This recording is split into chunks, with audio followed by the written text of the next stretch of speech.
25 to Life has been an inside joke between my brother and I for just over a decade. He was extremely excited over the prospect of an online shooter with a gangster aesthetic, so much so that it was one of the few games he pre-ordered for pickup on day one. But we were both so disappointed in it that the game soon became the butt of all of our jokes. It's been a long time since I last played this game, so as a sort of birthday gift to my bro, this review is for you. The story of 25 to Life is pretty hilarious, and I can't tell if it's intentional or not. So where you been? You smell like sticky icky ooh-wee. You been hanging out with that asshole Sean again? I know he acts like a sucker, but he's still my best peoples, so get off his case. Only God could judge him.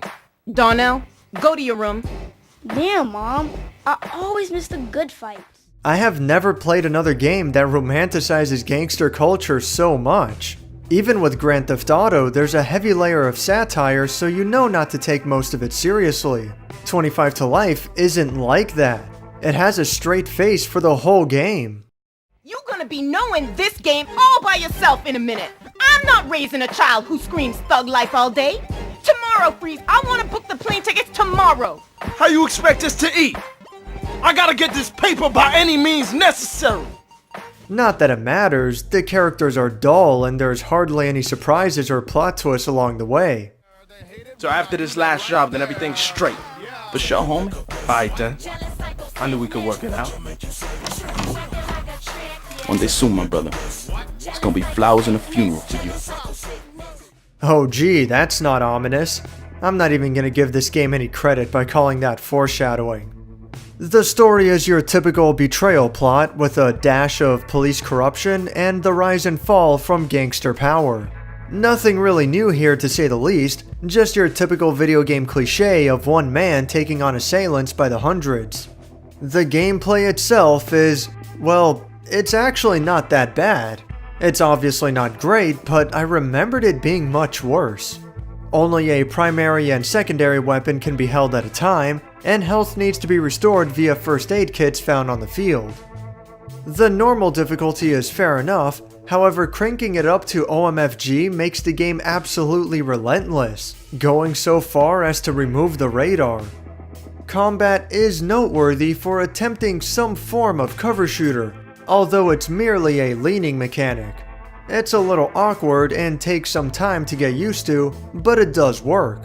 And it is neat to see a cover shooter of some sort before the days of Gears of War, even if these games did come out only 10 months apart, and the influential kill switch had already been released almost 3 years earlier.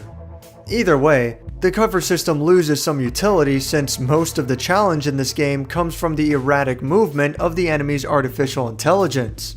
It's annoying that, despite the somewhat realistic setting, the AI still act like a bunch of chickens without their heads.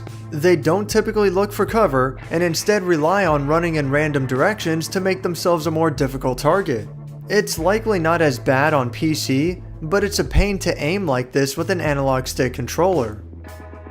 25 to Life has quite a few guns to choose from, which is kind of pointless since most of them operate the exact same way. Choosing between a semi-automatic pistol versus a revolver is fine, but there doesn't seem to be much of a difference, for example, between the MP submachine gun and the AK-47 assault rifle. There's even about 3 or 4 different shotguns which are all identical to each other. The back of the box claims that 25 to Life features over 50 different weapons, but that doesn't mean much when there isn't a whole lot of variety between them. The soundtrack was no doubt one of the game's biggest selling points. All of it is gangster rap, and even some major artists are featured, including Exhibit, Ghostface, DMX, and Tupac. I don't really have much to say about it though, it's not really my preferred genre, and it just got really annoying after a while. At least the music can be toned down in the options. Each level has an optional set of objectives, such as achieving a high enough accuracy threshold, completing the level without using any continues, or ensuring that your temporary computer-controlled partner lives to the end of the level. Rewards for completing these optional objectives come in the form of cosmetic customization pieces for the game's online mode. Unfortunately, I need to install the PS2's online functionality just to access it. I'm not expecting the online mode to work anymore, but it would have been nice to check out the character customization, which I remembered was pretty diverse. There's no doubt that the online multiplayer was a major feature of the game in an age without too many multiplayer games to choose from on consoles. In fact, 25 to Life was often referred to as the gangster version of SOCOM. It's too bad that I can't try it for myself, but at least a snippet of the multiplayer can be viewed in the game's Attract mode. 25 to Life is below average, but I expected rock bottom, so it's not nearly as bad as I remembered. At the very least, it actually functions as a video game. There's hardly any glitches either, aside from the camera occasionally clipping into the character model.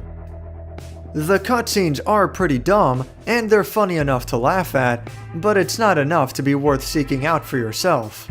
And the gameplay isn't going to stand tall with the better shooters of the generation either, like Max Payne. It's your basic by-the-numbers third-person shooter with a gangster aesthetic. You get what you pay for. Thanks for watching my review on 25 to Life. If you'd like to be updated on my future videos, you can subscribe to my YouTube channel, follow me on Twitter, or check me out on Discord. I gotta get this paper by any means necessary.